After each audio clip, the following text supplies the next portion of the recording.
Bonsoir à tous alors, et merci de participer à ce clinique qui, à la demande de Mohamed et de plusieurs, a été plutôt spécialisé sur les blocs. Comme le précédent clinique, n'hésitez pas de poser des questions. S'il y a des points un petit peu particuliers, vous m'arrêtez. Je parle beaucoup et je parle vite. Donc, s'il y a des choses que vous voulez parler, mais même hors sujet, hein, n'hésitez pas, il n'y a pas de mauvaises questions. Il y aura peut-être des mauvaises réponses de ma part, mais je tâcherai en tout cas, de rechercher les bonnes infos si je ne les ai pas.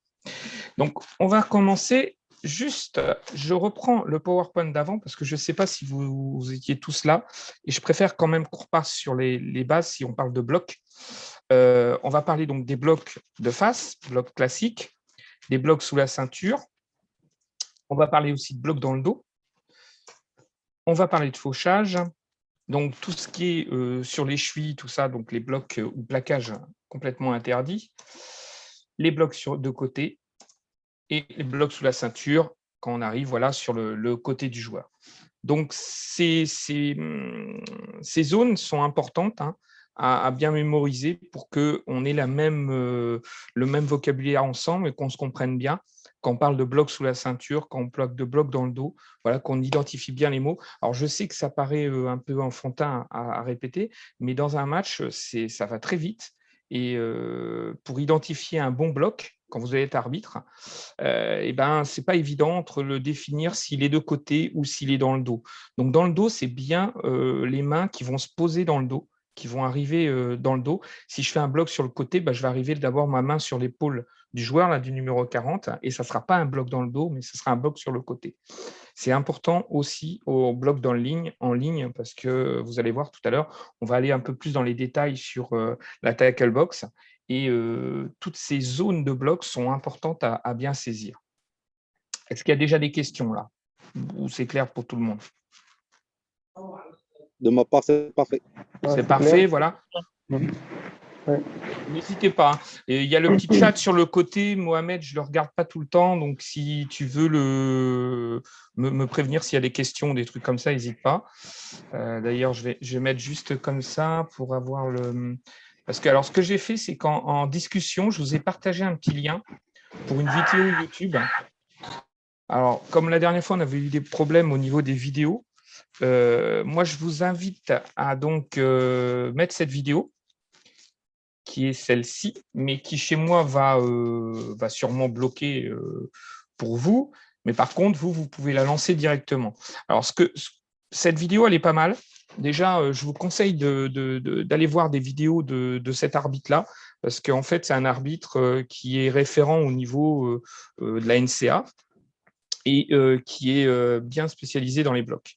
Donc, c'est intéressant de voir un petit peu ses critiques et ses vidéos.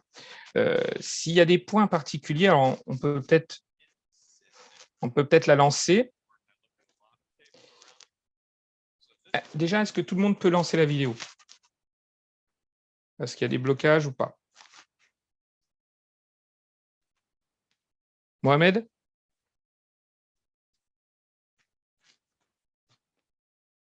Ah, je vous ai perdu, quoi. On peut lancer la vidéo. C'est bon, vous pouvez la lancer, la vidéo. OK. Donc, s'il y a des points particuliers que vous voulez qu'on discute après la vidéo, on reviendra sur le time. Vous me donnez à quel temps vous voulez qu'on en discute. Mais moi, je vous conseille de regarder la vidéo et puis après, on en rediscute. D'accord? On n'ira peut-être pas jusqu'au bout. Il y a pas mal de points de règle qui sont similaires, mais il y a à peu près tous les blocs qu'on peut voir et tous les tackles qu'on peut voir. OK? D'accord.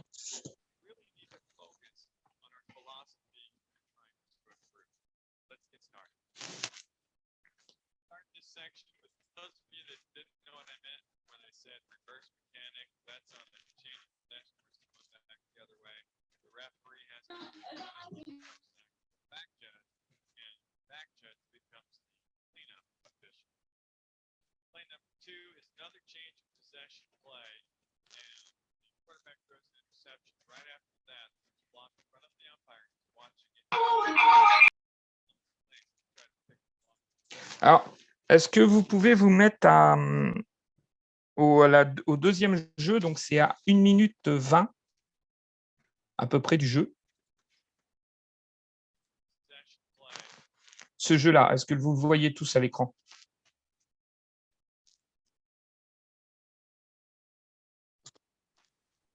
Oui, oui. Ouais, bon. Alors, vous allez bien regarder le jeu. Donc, jeu classique, hein, attaque en violet, blanc en défense.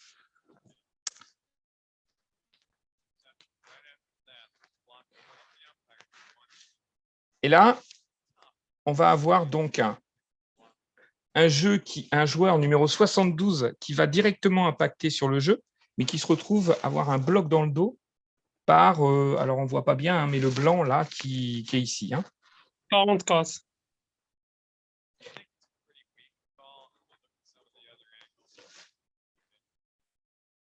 Alors là, le flag, par exemple, il n'a pas été mis pour le bloc.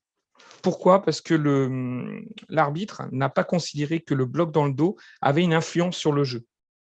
On va en revenir tout à l'heure. Je vais juste vous montrer quelque chose, juste avant qu'on reprenne sur les vidéos. C'est cette petite figure-là, qui est assez importante. Hein. Tout le monde la voit bien sur l'écran? Oui, exactement. Ouais, voilà. Alors, on met un flag quand on a un bloc ou un jeu dangereux, quelque chose qu'on va flaguer sur.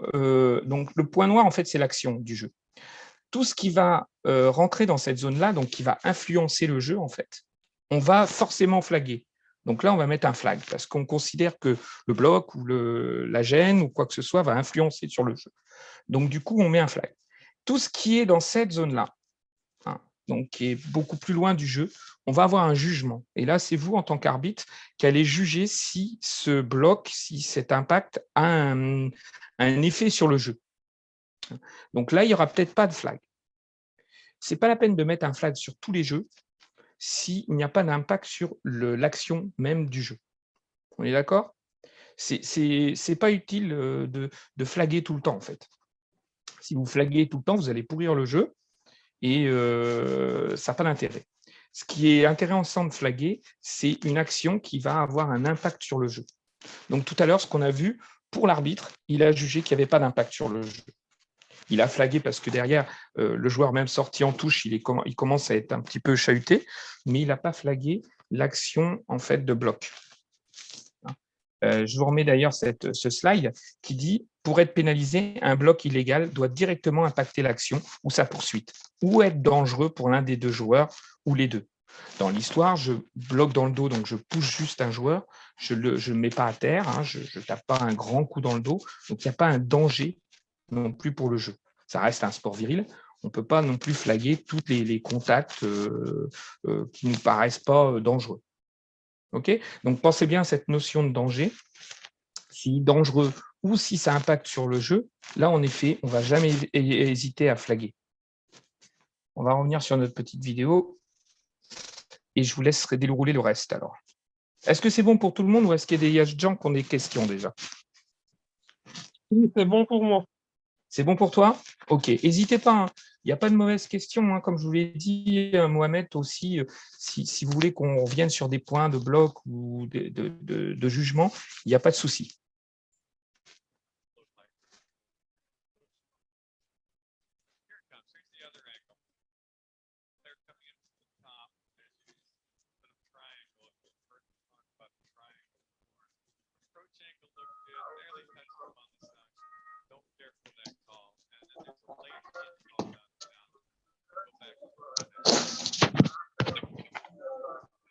Alors, on passe au jeu 3.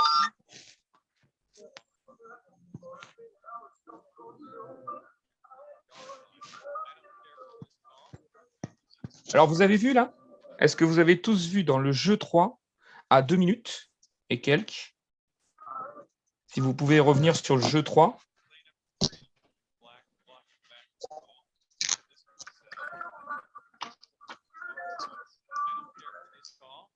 Là, le bloc, est-ce que vous voyez tous mon écran?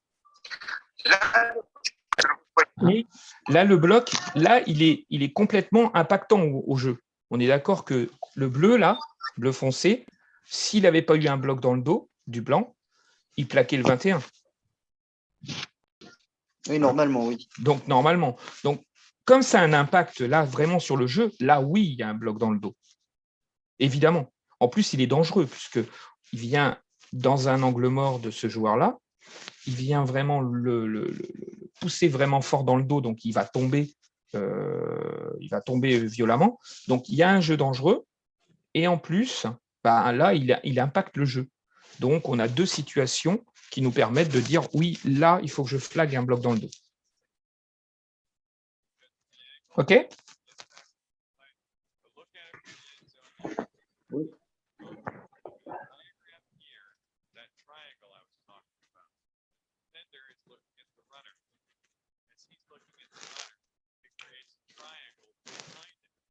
Bon, on va passer au jeu 4. Hop. Au jeu 4, il est où mon jeu 4?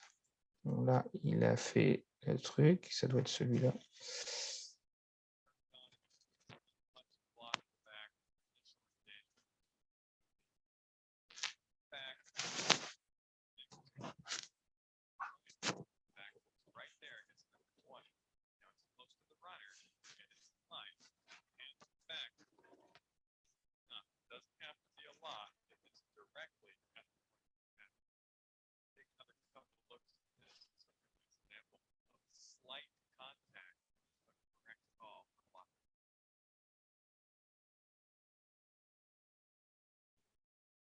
Donc, vous avez tous vu sur ce jeu-là, hein, il ne le prend pas par le dos, il le prend sur le côté.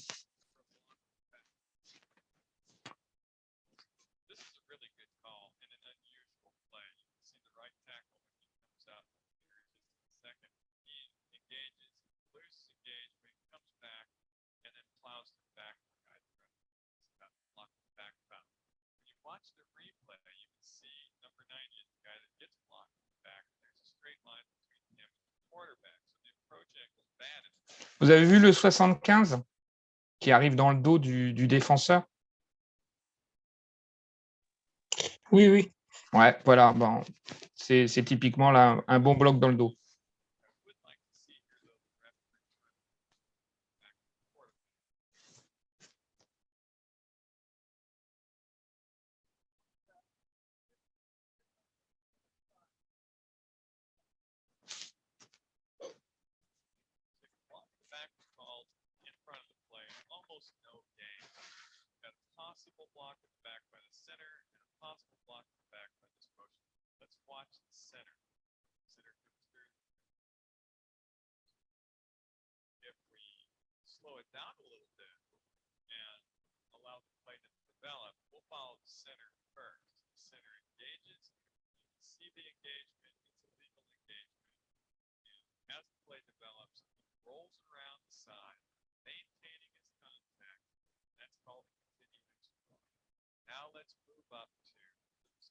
Donc, je ne sais pas si vous avez vu là, on a un premier contact entre le centre et le nose qui est lui légal parce qu'il maintient son contact. En fait, la pénalité, elle n'est pas là, mais elle va se retrouver ici sur le 4 qui lui va venir bloquer dans le dos.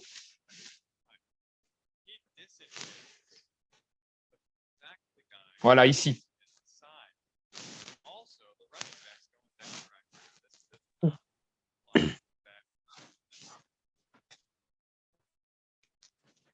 Donc là, on a deux choses. Hein. Bon, là, il n'impacte pas le jeu, mais il est dangereux et inutile en plus. Son bloc, là, il pousse le joueur dans le dos et sur le terrain, il est complètement inutile et il est dangereux. Donc là, on va le flaguer. Des questions sur ça? Non. C'est bon pour tout le monde? Oui, c'est clair. Voilà. Il faut bien avoir la notion de jeu dangereux et de jeu qui impacte, enfin d'action qui impacte le jeu. Voilà. Quand on est arbitre, on pense toujours à ça. Est-ce que l'action, si la faute a impacté en fait sur le reste du jeu ou pas? Il y a ça à penser quand on est arbitre. Et la deuxième chose, c'est est-ce que ça met en danger la santé du joueur? Mais en fait, dans toutes les règles, que ce soit du bloc, du plaquage, dans n'importe quoi, on pense d'abord à la sécurité du joueur et après à savoir si ça a impacté ou pas le jeu. Sinon, on mettrait des flags à toutes les actions. Un holding, il y en a toutes les actions. Maintenant, est-ce qu'il est utile de flaguer un holding qui est en bout de ligne alors que l'action, elle se passe à droite et le holding se passe à gauche? Moi, je ne vois pas l'intérêt. Et je pense que la majorité des arbitres vous diront la même chose. On ne voit pas l'intérêt de flaguer à tort l'arigot. Souvent, les joueurs viennent me dire « j'ai eu un holding ». Oui, mais tu étais à l'opposé de l'action. Alors oui, il a eu un holding, mais sauf qu'on ne va pas le flaguer, parce qu'il n'y a pas d'utilité. Sinon, le jeu, il serait complètement haché, on ferait des flags tout le temps, et franchement, en tant que joueur, ça serait compliqué, et même pour le public, ça serait compliqué à suivre. Donc, on va continuer un peu.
Vous avez vu celui-là? Cette action-là, elle est intéressante, hein, parce qu'un arbitre, il aurait peut-être pu flaguer rapidement, mais en fait, il n'y avait pas besoin de flaguer. Pourquoi il n'y avait pas besoin de flaguer, à votre avis? Parce que le flag, il n'impacte pas le jeu. Tout à fait. Le bloc, là, du bleu, c'est exactement ce que je voulais que tu dises. C'est le bloc sur le blanc, en fait, parce qu'on voit qu'il pousse un petit peu sur le dos.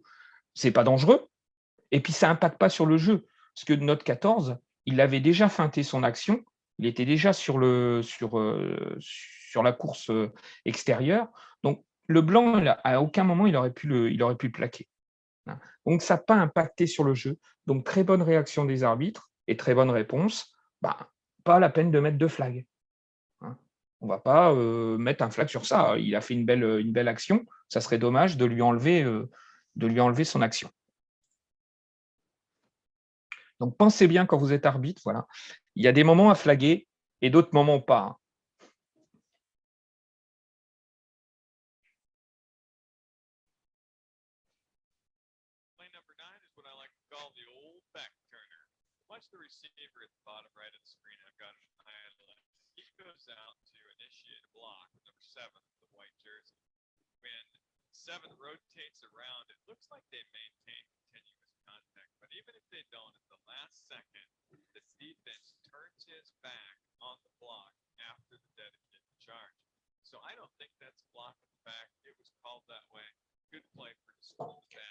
Alors, sur cette action-là, sur la dernière qu'on a vue, juste pour rappeler, le porteur de balle, lui, il peut avoir des blocs à peu près partout.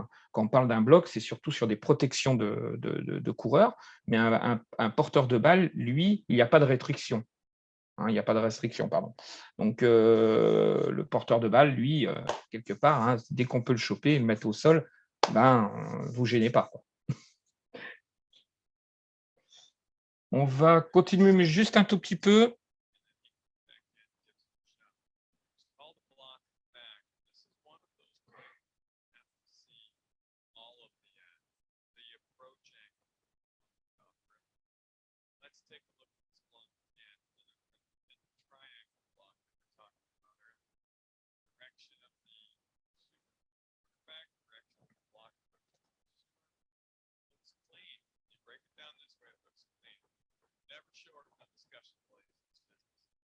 Alors, on va mettre juste une pause sur les vidéos, si ça ne vous dérange pas, et on va revenir sur ce qu'on a vu.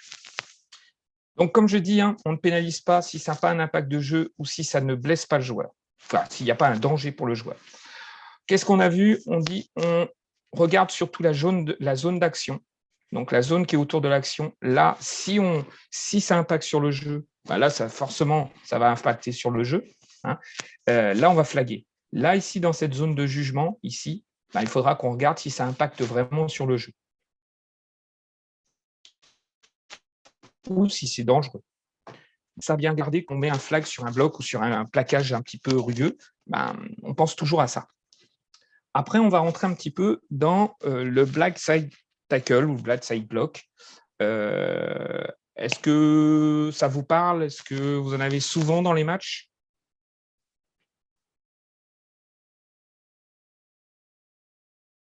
Alors, c'est une notion assez particulière, hein, le black side block. C'est quelque chose qu'on ne voit pas forcément à tous les matchs et c'est très difficile à arbitrer. On considère en fait qu'il y a une zone d'angle mort et une zone dans laquelle le bloc peut être fait, ou le tacle peut être fait, c'est dans cette zone des 10-12.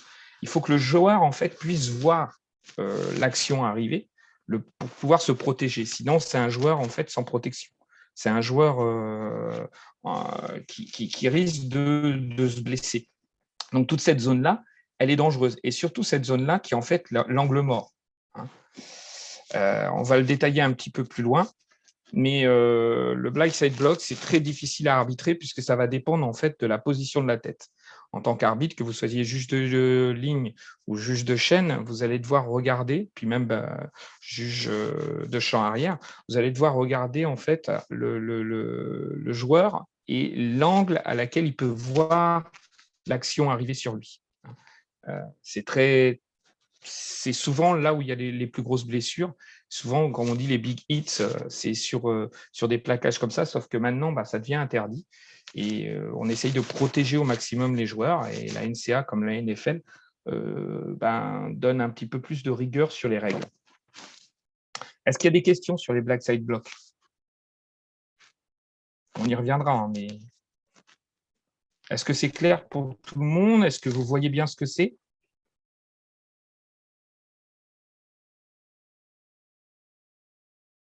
Mohamed?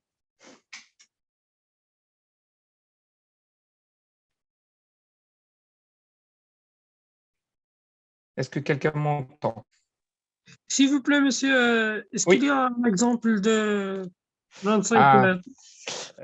écoute, on va essayer de voir sur la vidéo. Je ne sais pas s'il y en a un sur la vidéo. Attends, j'essaye d'en retrouver un.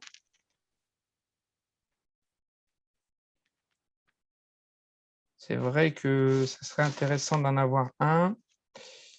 Je crois que... je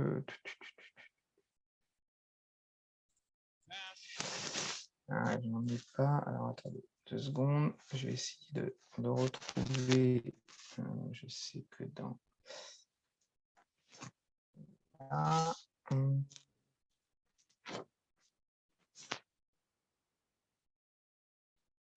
ça va peut-être un peu ramer.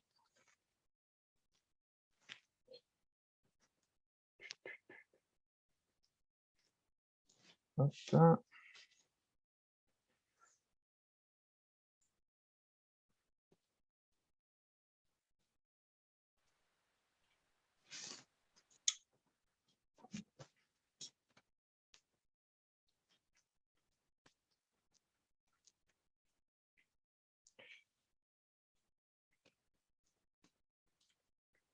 Hop.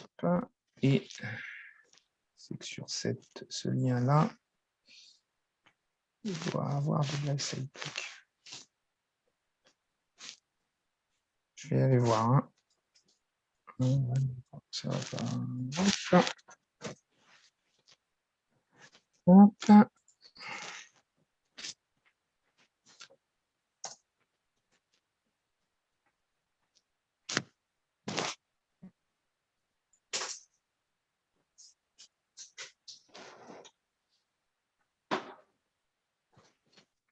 Est-ce que vous voyez tous mon écran? Est-ce que vous voyez bien? Oui, monsieur. Alors, Je ne sais pas. Sur celle-là, je crois qu'il y en a un.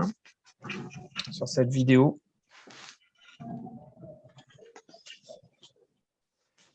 Et à la limite, je vais vous partager le lien.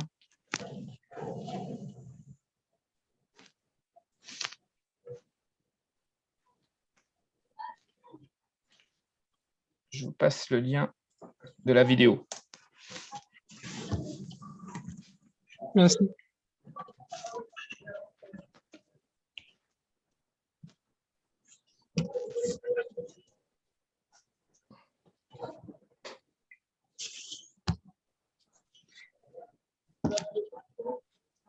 Je vais passer parce que ça, c'est la règle.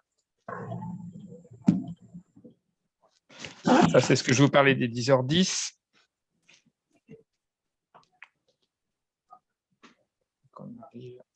Un exemple. Alors, voilà. On va voir l'action violet.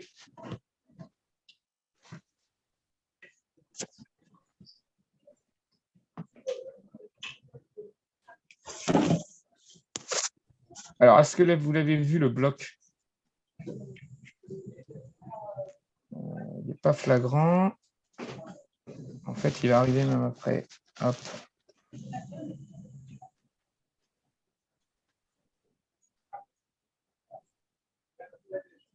On ne le voit même pas là. C'est pas très parlant.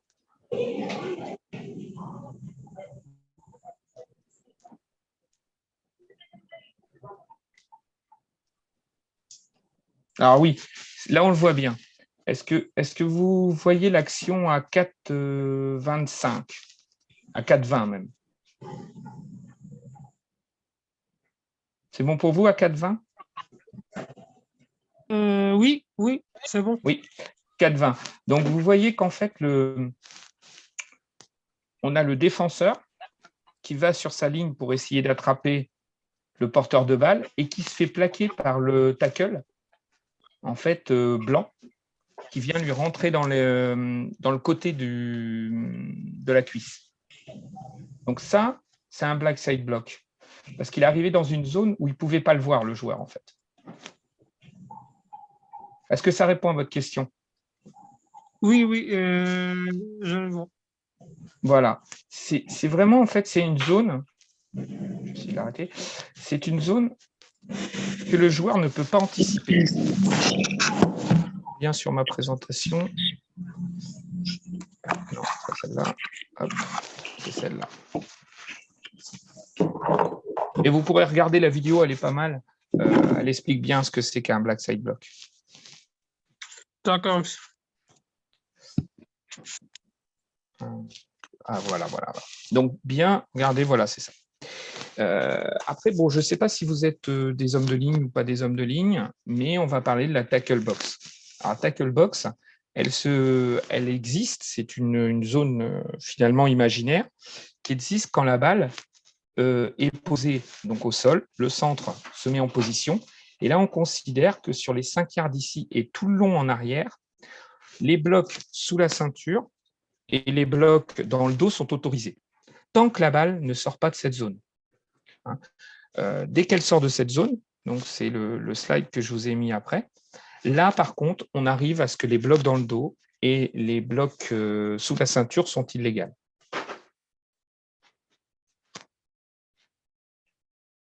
Donc, en fait, tout dépend de la position de la balle. Tant que la balle est là, eux, ils sont protégés sur 5 yards et 5 yards, et en arrière, ils sont protégés. Quand ils se retrouvent que la balle est sortie de cette zone-là, eux, ils ne sont plus protégés. Alors, ça sert typiquement parce que si on n'autorisait pas les blocs dans le dos, ni les blocs sous la ceinture dans cette zone-là, lors de mêlée, on se retrouverait forcément en faute parce qu'il suffirait qu'un défenseur se mette le dos au centre pour que le centre commette une fausse. Donc, le fait d'avoir cette tackle box, ça permet en fait de pouvoir autoriser dans cette zone au bloc dans le dos et au bloc sous la ceinture. Alors, quand je parle de ça, je parle du jeu à 11. Si je parle du jeu à 9, comme vous faites des fois, là, c'est illégal de toute façon, les blocs sous la ceinture, même dans la tackle box. En fait, la tackle box en jeu à 9, elle n'existe pas. Est-ce que vous avez des questions sur cette Monsieur, tackle box? s'il vous plaît, répète, est-ce que le tacle sur le dos est légal en 5 yards en cet espace? Alors, j'ai pas bien compris la question parce que ça a coupé. Si tu peux la répéter. S'il vous plaît, répétez un peu cette Ah oui, information. d'accord, ok. Donc, alors, la tackle box, c'est une zone imaginaire, en fait, qu'on construit une fois qu'on a posé la balle au sol, qu'on donne première et 10, hein, par exemple. Ben, en fait, tout ce qui est 5 yards après le ballon, donc qui est ici, 5 yards des deux côtés, et toute cette zone qui est à l'arrière, en fait, dans cette zone-là, est autorisé les blocs dans le dos et les blocs sous la ceinture, tant que la balle est dans cette zone. Une fois D'accord, qu'elle quitte cette zone, donc je vais vous faire sur un autre schéma, il n'y a plus de blocs dans le dos, il n'y a plus de blocs sous la ceinture. Ah bon. C'est en fait une zone de protection tant que la balle n'est pas sortie de cette zone. OK? oui, d'accord, D'ailleurs, monsieur. on la voit ici, hein, bloc de ceinture, donc 5 yards, mais dans cette zone-là, en fait, tant que la balle est toujours dans la tackle box, il n'y a plus de bloc en dessous de la ceinture, enfin, là, c'est autorisé, justement, les blocs en dessous de la ceinture et les blocs dans le dos. Mais que dans cette zone.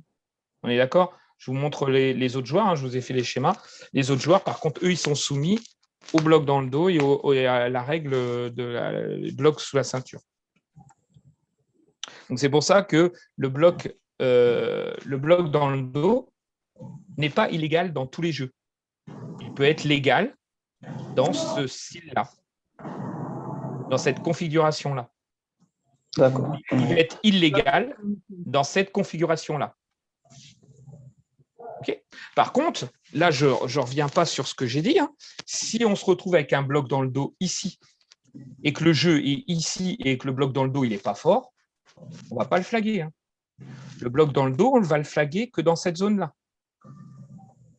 Tous les blocs qui vont se faire, bloc dans le dos ou fauchage ou ce que vous voulez, qui vont se faire, ça va être dans cette zone-là. Dans cette zone-là, si ce n'est pas dangereux, on ne va pas le flaguer. Donc, c'est pour ça que les arbitres vont bien regarder où se passe le jeu. On va avoir notre arbitre de chaîne ici qui va regarder cette zone-là. Mais si le jeu n'est pas dangereux, il ne va pas le flaguer. Des questions? Non, monsieur. Ah, c'est clair. C'est clair? Oui. C'est pas évident parce que ça va très vite. Ça se déplace très vite. Bah, vous êtes tous joueurs, j'imagine, ou vous avez tous assisté à des matchs. Quand on est arbitre, c'est encore plus compliqué parce qu'il faut avoir les yeux sur tout. Et c'est vrai que c'est pas évident, ces histoires de tackle box, de savoir quand j'en sors, quand je suis concerné, quand je ne suis pas concerné par la tackle box, et aussi quand je suis concerné par les black side blocks. Hein, typiquement ça. Et pour vous, arbitre, si vous êtes amené à arbitrer ou si vous êtes arbitre, voilà, pensez toujours qu'il y a deux choses importantes. Je le répète, hein, je sais, mais c'est dangereux où ça impacte le jeu. Je vous ai mis d'ailleurs des petites différences de holding qu'on peut retrouver, donc de saisie en fait. Hein. Le holding, c'est saisir un joueur. On va avoir le tackle qui est vraiment le fait de plaquer le joueur, d'aller dans ses jambes. On a différents types, on a au moins 6 différents types de holding répertoriés, mais voilà, c'est juste pour vous donner un petit peu les différences. Vous pourrez regarder le slide, vous avez toutes les définitions en anglais et n'hésitez pas à revenir dessus.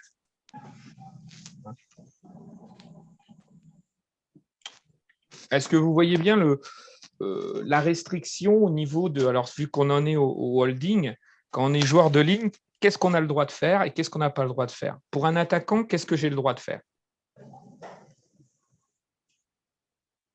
À votre avis? Je suis homme de ligne, j'ai un défenseur devant moi. Qu'est-ce que j'ai le droit de faire? J'ai le droit de bloquer. De bloquer, ouais. Quand il est en face de moi. Et de bloquer. Pardon. Je n'ai pas le droit de retirer. Ah, de retenir. Voilà, le terme, c'est ça, c'est exactement ça. C'est-à-dire, j'ai le droit de le tenir de l'attraper par le maillot, hein, mais je n'ai pas le droit de le retenir, c'est-à-dire, en fait, quand il a passé mon épaule, de venir continuer à tirer sur son maillot. Ok. S'il a passé votre épaule, ben, vous devez le laisser passer. Vous n'avez plus le choix. Il se retrouve en fait dans cette zone-là, qui est rouge. Tant qu'il est dans la zone passée, il peut, mais s'il passe la ligne d'épaule, vous, en termes de ligne, vous n'avez pas à le retenir. Donc, c'est pour ça que la notion de bloquer, tenir, elle existe. On peut tenir quelqu'un, mais on ne peut pas le retenir. Quoi qu'il vous a passé, il a fait une technique de défense, il vous a passé, ben lui, il a pu être retenu. Sinon, vous commettez un holding. Donc, une saisie. Les défenseurs, eux, par contre, ils n'ont pas de restriction. Un défenseur, il peut tenir, tirer, il n'a pas de restriction. Par contre, un homme de ligne offensive, lui, il a des restrictions. OK? D'accord. Des questions là-dessus sur les holdings? Parce que ça arrive souvent. Et les holdings, je l'ai dit tout à l'heure, hein, si un holding se passe, alors je vais reprendre mon petit schéma, se passe ici, par exemple, ce joueur-là commet un holding sur un défenseur, mais que l'action se situe ici, on ne va pas le flaguer non plus. Il n'y a pas d'utilité. Hein. On va flaguer des holdings si, par exemple, notre tight end ici faisait un holding, notre tackle faisait un holding, voire notre guard fait un holding. Là, oui, on va le flaguer parce que ça a un impact sur le jeu. Parce que le fait d'avoir retenu le joueur, ça l'a empêché d'attraper le ballon. Par contre, là, si je retiens le joueur et que ça se situe ici, alors je vais aller dire au joueur quand même, hein, en tant qu'arbitre, je vous invite d'aller voir le joueur en lui disant « Attention, là, vous retenez votre joueur, attention, vous pouvez vous mettre en faute. » Parce que si la balle, elle arrive de ce côté-là, par contre, bah oui, vous allez vous prendre 5 yards, enfin 10 yards. Donc, voilà, c'est le prévenir, mais pas le sanctionner. Par contre, dans cette zone-là, vous allez sanctionner un holding. Il faut bien comprendre la règle et la philosophie de la règle. La règle, elle donne des statuts à obéir. Par contre, la philosophie, c'est pas changer le jeu, pas l'alourdir. En tant qu'arbitre, on n'est pas là pour alourdir le jeu. C'est bon pour vous? Oui, c'est bon. Eh bien, alors, impeccable. Je vous donne une dernière... alors, je vais reprendre sur mon truc. Une dernière info. Après, je prendrai vos questions. Si vous avez des questions, hop, je vais repartir sur ça. Forcément, il est arrivé au bout. Hop. Voilà. Juste pour vous, arbitres, les fautes les plus courantes, en fait, avec le flag et le sifflet. Voilà, un false start, un faux départ. Je vais avoir un flag et un sifflet. Hein. Je vais arrêter le jeu parce qu'il y a un faux départ, donc false start de l'attaque. Je flag et je siffle. Un offside de la défense, par contre, donc la défense qui rentre dans la zone neutre, elle, je vais juste mettre un flag. C'est ce qu'on appelle un jeu gratuit pour l'attaque, parce qu'elle sait que de toute façon, quoi que soit l'action, elle pourra prendre la faute ou la décliner. Souvenez-vous bien aussi que vous, en tant qu'arbitre, quasiment toutes les fautes se déclinent. Donc, vous pouvez demander à l'équipe lésée s'ils acceptent ou pas la faute. Après un offside provoquant un mouvement du joueur d'attaque, donc là, c'est typiquement le défenseur qui va rentrer dans la zone de l'attaquant, de telle sorte qu'il est obligé de se lever. Bon, là, on va mettre un flag et un sifflet. De toute façon, si l'attaque, elle bouge, il y a un flag et un sifflet. Hein. En fait, c'est une faute de balle morte. C'est ce qu'on différencie entre les fautes de balles vivantes où on laisse dérouler le jeu et les fautes de balles mortes où on va stopper le jeu. Les mouvements, on en a vu un tout à l'heure, on va juste flaguer, on va laisser jouer. Un offside avec contact, donc on va toucher l'attaquant, comme je vous ai dit tout à l'heure, ça provoque une réponse de l'attaque puisqu'elle est obligée de se lever ou elle est obligée de bouger. Là, on va arrêter le jeu, ça sera une faute de balle morte. Un snap illégal, bah, ça perturbe le jeu aussi, l'attaque. Donc, du coup, c'est une faute de balle morte. Et puis, plus de 11 joueurs, bah, là, faute de balle morte aussi. On va flaguer, on va siffler pour stopper le jeu. Hein, le sifflet, lui, il est là pour arrêter le jeu de toute façon. S'il Le vous flag, plaît, monsieur, oui. Comment un snap illégal?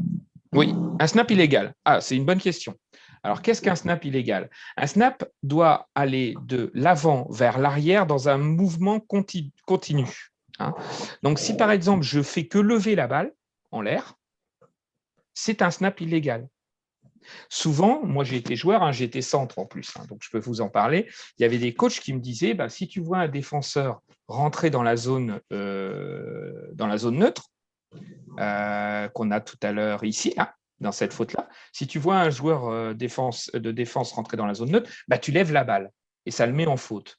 Ce qui est faux, parce qu'en fait, ce qui se passe, c'est que lui, il est en faute, oui, parce qu'il était dans la zone neutre au moment du snap, mais par contre, moi, j'ai fait un snap illégal parce que j'ai fait que lever la balle. Un snap légal, c'est il faut vraiment que j'ai un mouvement continu, il faut que je lâche la balle. D'accord? Si je garde la balle dans les mains, que je fais que lever la balle, c'est un snap illégal. Oui, monsieur, merci. C'est clair pour vous? Oui, c'est clair. Voilà. Bon, c'est important le snap illégal parce qu'il y a des fois des centres qui ne le connaissent pas et puis qui lèvent la balle ou qui bougent la balle, qui soulèvent la balle. Et ben, ça, c'est pénalisable. On n'a pas le droit de soulever la balle, on a le droit de la faire aller de l'avant vers l'arrière. Il faut qu'il y ait un changement de possession. Je n'ai pas le droit, par exemple, le centre, ça serait assez rigolo de voir le centre prendre la balle et puis partir avec. Ça serait un snap illégal. Oui, monsieur, OK. d'accord. Et puis plus de 11 joueurs, ben, comme je vous disais, on ne laisse pas passer un jeu avec plus de 11 joueurs sur le terrain, si on joue à 11, bien sûr. Donc, du coup, on arrête le jeu. Est-ce qu'il y a des questions sur tout ce qu'on a vu? Les blocs, les plaquages, tout ça, c'est assez complexe. Hein. On pourra en faire un débat sur 2-3 heures hein, en regardant plein de vidéos, mais j'ai essayé de synthétiser pour que ça soit le plus rapide possible. Merci, monsieur. Ça vous va? Est-ce que vous avez des questions, des remarques, des choses que vous auriez vues plus développées ou... Pour l'instant, ça fait clair. Ouais, revoyez la vidéo, revoyez les vidéos que je vous ai mis en lien, hein, et puis n'hésitez pas à poser des questions à Mohamed qui me les fera retransmettre. D'accord, monsieur. Hein. Et puis, mais c'est des jeux, ça va vite, hein, le football américain, et c'est pas évident à juger des fois des bons blocs. Vous allez avoir des fois des injustices, hein, vous en tant que joueur ou en tant qu'arbitre, parce que vous allez penser à une action et puis finalement, bah, voilà, elle va passer tellement vite que vous n'aurez pas le temps de prendre la bonne décision. Le mieux, c'est de regarder des vidéos, c'est de se confronter au terrain. Plus vous verrez de situations différentes, plus vous pourrez être amené à juger des jeux différents. Parce que des plaquages, des blocs, il y en a des 1000 et des 100. Et on ne les voit pas tous lors d'une carrière.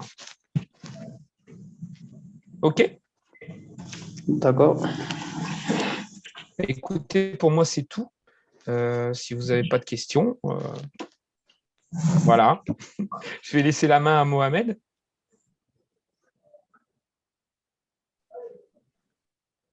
En vous remerciant en tout cas, et puis en vous souhaitant un bon Ramadan. Merci. Merci à vous. Merci à vous. J'espère que je n'étais pas trop saoulant, non? Ça va? Vous pouvez être honnête. Hein.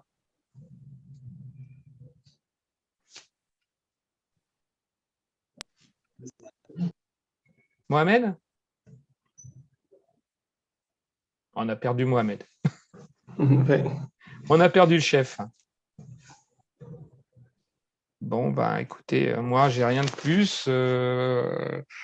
Est-ce que vous avez d'autres questions, Frédéric? Oui, pardon? Je disais, je pense qu'il a un souci de connexion. Qui c'est qui a un souci de connexion? Mohamed. Ah, Mohamed. Bon, OK. Est-ce que vous avez d'autres questions autres que les blocs et les tackles ou des choses qui vous trouvez bizarres au football américain ou quelque chose qui vous Vous auriez ce soir comme question? J'ai une petite question par rapport au back. Normalement, lorsque le jeu il est en action, il y a le wide receiver avec le cornerback Ouais. et il fait un gestuel avec les mains qui dérange à côté. Mais il n'a pas touché le wide receiver. Le ballon est dans le quarterback, il a déjà lancé le ballon et le cornerback, il a fait un gestuel qui a dérangé ou bien gêné. Ah, donc tu sur la gêne de passe. Oui. En fait. Le cornerback. Alors, c'est intéressant, ça, on pourrait faire une formation là-dessus, hein, parce que c'est vachement global. Donc, il y a plusieurs choses, je ne sais pas si c'était la première formation que j'avais faite. Personnellement, c'est la première formation, mais ouais. j'essaie de suivre sur Internet et sur… Ouais, bah, nickel. Non, mais c'est juste que je retrouve là, je vais te retrouver ce que j'avais fait. Hop, sur ça. En fait, il faut plusieurs choses. Il faut que la balle soit en l'air déjà. On est d'accord? Pour qu'il y ait une gêne de passe. Il faut que la balle elle soit attrapable par le. Alors, je vais retrouver. Hein. Hop, ici, voilà. Il faut que la balle donc soit en l'air, que la balle soit légale aussi. Il ne faut pas que ça soit une deuxième passe avant, par exemple. Il faut qu'elle soit en direction de ce joueur. Il faut qu'elle soit attrapable. Donc, si tu réponds à tous ces critères-là, en effet, le défenseur, là, il n'a pas à te gêner sur ta réception de passe. Mais comme toi, tu n'as pas à le gêner sur le fait qu'il puisse attraper la balle aussi. En fait, ce qu'il faut regarder, c'est le regard des joueurs. Si les deux joueurs jouent la balle, il n'y a pas de problème. Ils peuvent tous les deux gêner quelque part. Mais s'il y a un joueur qui regarde la balle et l'autre qui regarde le joueur, ben là, il y a une gêne de passe. D'accord. Hein, et puis, il vient le toucher, par exemple, il faut qu'il y ait un contact quand même. Il faut qu'il y ait un contact qui vient le toucher. Et ben, là, on va mettre une gêne de passe. Alors, je vais essayer de lancer une vidéo, mais je ne sais pas, la dernière fois, ça saccadait. À partir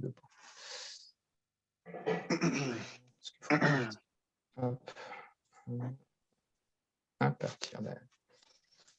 Mais ça, on pourrait en faire aussi des débats parce c'est beaucoup du jugement des arbitres.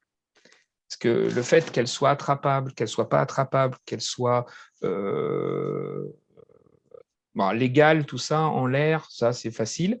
En direction du joueur, c'est relativement facile aussi. Mais le fait qu'elle soit attrapable ou pas, c'est plus compliqué à juger. Oui, en effet, parce que normalement, des fois, on voit ou bien on constate que même si ces critères-là, ou bien le jeu répond à ces critères-là, on voit s'il y a une gêne de la part du DB ou bien du cornerback, on voit que le référé, il jette le flag à ce moment-là. Ouais, alors justement, le ref, il est vraiment, c'est lui qui va juger de l'action.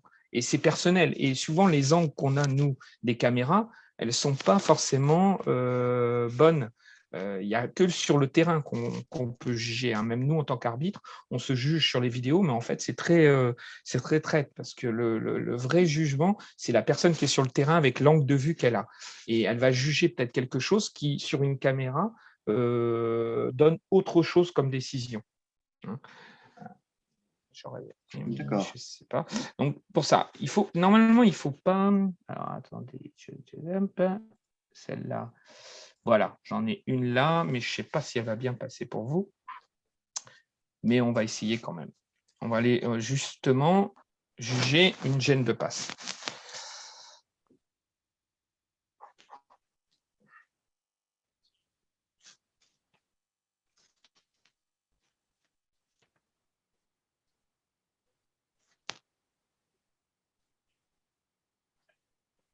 Alors, est-ce que vous l'avez vu ou pas? Non, ça saccade. Ça saccade beaucoup. Hein. Il faudra que je la remette en…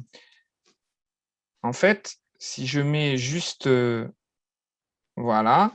Est-ce que là, j'ai mis l'image fixe? Hein. Oui. Vous voyez, la balle, elle est en l'air. Elle est bien en direction de ce joueur-là. Ouais. Nous avons donc le joueur blanc qui s'approche et qui va, en fait, voilà, c'est le cornerback, hein, ça, c'est le receveur, et qui va toucher, en fait, mais à peine toucher hein, le receveur, oui. et qui va donc l'empêcher d'attraper la balle. Donc là, il va avoir un flag. parce qu'on a une gêne de passe. Oui. Lui, on voit bien qu'il y a des indices. Hein. Lui, il ne joue pas la balle, même s'il lève la tête. Hein. En fait, la balle, elle est plutôt là. C'est lui qui joue la balle sur le regard. Et lui, il va jouer le joueur. Donc, il va le pousser, en fait. Donc, l'empêcher d'attraper la balle. Donc, ça, c'est du jugement. Et ça va être… Donc là, on a un arbitre qui est super bien placé. Hein. On va en avoir un aussi ici.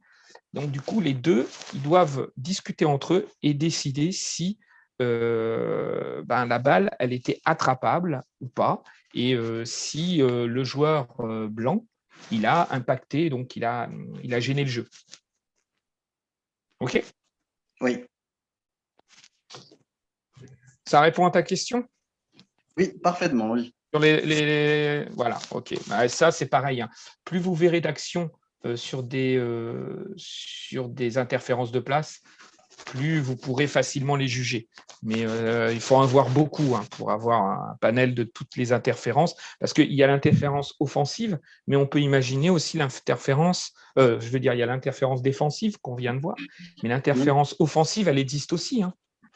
Oui, le joueur d'attaque n'a pas le droit d'empêcher le défenseur d'attraper la balle. Hein. Oui. Elle est jouable par tout le monde. Bon, écoutez, s'il n'y a pas d'autres questions, je vais couper la formation, la clinique, en vous souhaitant une bonne soirée. Merci, coach. Merci beaucoup, coach. Et Merci. puis, n'hésitez pas, faites remonter les infos. Si vous voulez qu'on fasse des cliniques spécifiques sur des points particuliers d'arbitrage, vous demandez à Mohamed et puis on en refera d'autres. Hein. Je vais essayer de coordonner. Je vous souhaite à tous une bonne soirée. Merci. Merci beaucoup, coach. Frédéric. Au revoir. Merci, Au au revoir. revoir. Salut Mohamed, t'es revenu? Oui, je suis là. Oui, d'accord, ok. Bon, écoute, J'avais juste eu un je te souhaite appel. une bonne soirée. À toi D'accord, également y a pas de et à la problème. prochaine. Merci beaucoup. Et puis à la prochaine, comme je dis, vous me donnez vos sujets et puis on travaille tout ça ensemble. Oui, parfaitement. Parfait. Merci. Merci, allez, bonne soirée. Bonne soirée. Bonne soirée. Salut.